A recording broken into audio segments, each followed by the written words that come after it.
Welcome to all of you in we are trickies. Friends, अब तक आप लोगों ने सुन ही लिया होगा कि ट्विटर को इलॉन मस्क ने परचेज कर लिया है।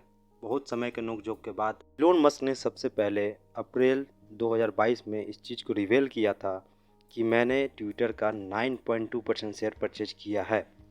और अब देखा जा रहा है कि इन्होंने 100% शेयर परचेज कर लिए हैं। और अगर बात करें ट्विटर के शेयर की, तो इलॉन मस्क के रिवील करने के पहले ट्विटर की जो शेयर प्राइस थी वो 40% लॉस में जा रही थी।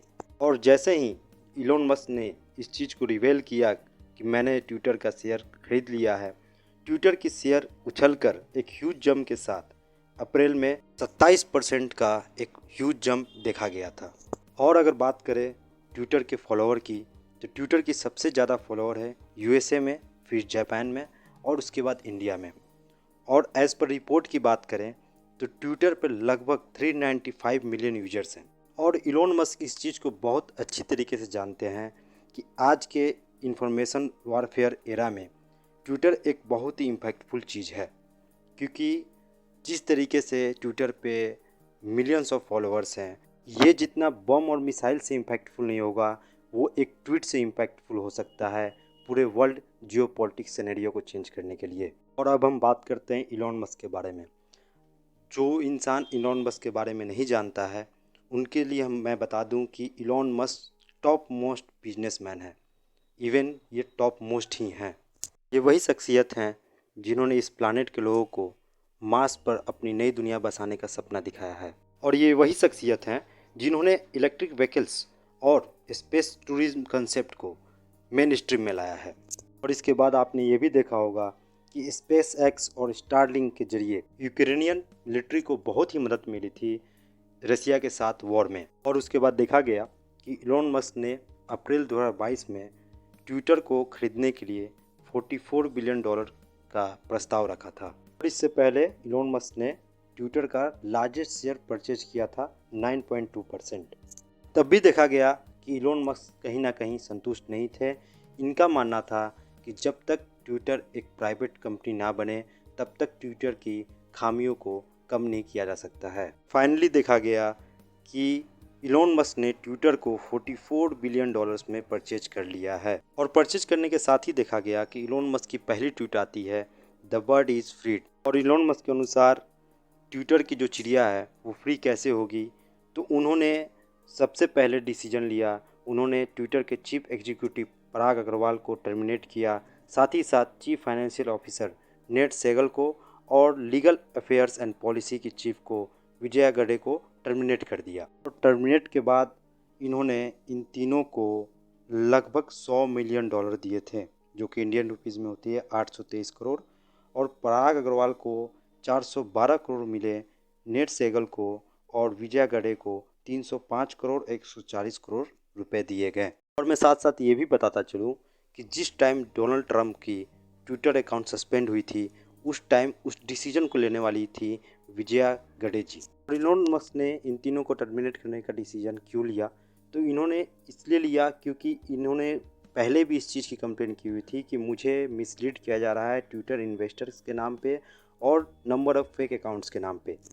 और दूसरी तरफ अगर बात करें पराग अग्रवाल के बारे में, तो पराग अग्रवाल का जन्म 21 मई 1984 को राजस्थान के अजमेर में हुआ था। इन्हें बचपन से ही साइंस में बहुत रुचि थी। उसके बाद इन्होंने कंप्यूटर साइंस ब्रांच से इंजीनियरिंग करने का फ़ैसला लिया और आईआईटी बॉम्बे में दाखिला लिया। उसके बाद पराग अग्रवाल यूएस चले गए। यूएस से इन्होंने पीएचडी की डिग्री प्राप्त की और उसके बाद इन्होंने माइक्रोसॉफ्ट, याहू जैसे बड़े कंपनियों में भी काम किया था। उसके बाद फाइनली देखा गया कि 2011 में इन्होंने ट्विटर को ज्वाइन किया। 6 साल की कड़ी मेहनत के बाद 2017 में देखा गया कि इन्हें चीफ टेक्निकल ऑफिसर के रूप में अपॉइंट किया गया था। और फिर हाल ही में देखा गया कि 29 नवंबर 2021 को जैक डॉर्सी ने अपने पद से इस्तीफ़ा दिया। फिर उसके बाद फाइनली देखा गया कि ट्विटर के सीईओ के रूप में पराग अग्रवाल ने इस पद को संभाला। और वापस आते हैं हम अपने टॉपिक पे। तो इलॉन मस्क के ट्विटर को परचेज करने के बाद देखा गया डोनाल्ड ट्रंप ने भी एक स्टेटमेंट रिलीज की है और उन्होंने कहा है कि Twitter is now in Sen hand. अब मैं यहाँ बता दूँ कि सेन का अपोजिट होता है इनसेन। इनसेन मतलब होता है अजीब प्रकार से हरकत करने वाला, पागल, और सेन का मतलब होता है सही दिमाग से चलने वाला बुद्धिमान व्यक्ति। तो डोनाल्ड ट्रंप का कहना है कि ट्विटर अब एक सही इंसान के हाथ में है, और इसी से आशा ये भी किया जा रहा है कि डोनाल्ड ट्रंप हो सकता है तो फिर से ट्विटर पे बैक हों। लेकिन मुझे ऐसा लगता है कि ये जो डोनाल्ड ट्रंप की वापसी होगी, ये यूएस इलेक्शन के 1 साल पहले की जाएगी। और दूसरी तरफ देखा गया कि राहुल गांधी ने भी इलोन मस्क को टैग करते हुए लिखा कि इलोन मस्क, मैं आशा करता हूँ कि अब अपोजिशन की बातों को दबाया नहीं जाएगा जैसे पहले किया जाता था। और जैसे कि आप देख सकते हैं, राहुल गांधी ने भी ट्वीट किया है और कहा है कांग्रेट्स इलोन मस्क। और आगे ये ऐड करते हैं कि मैं आशा करता हूँ कि अब ट्विटर पे हेट स्पीच के अगेंस्ट भी एक्ट किया जाएगा और फैक्ट चेकिंग जो है वो और अच्छे तरीके से की जाएगी।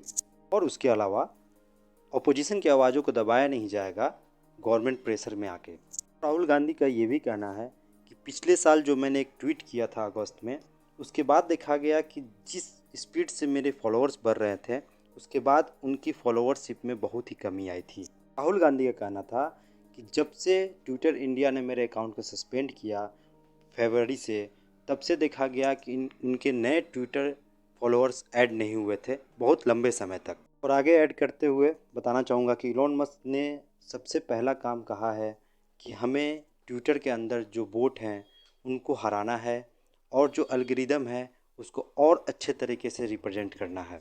अब आगे ये देखना होगा क्या इलोन मस्क के आने से ट्विटर में बहुत सारे पॉलिसीज़ में चेंज आते हैं, और क्या सच में इलोन मस्क ने ट्विटर के चिया को आज़ाद कर दिया है। तब तक के लिए take care and God bless you all.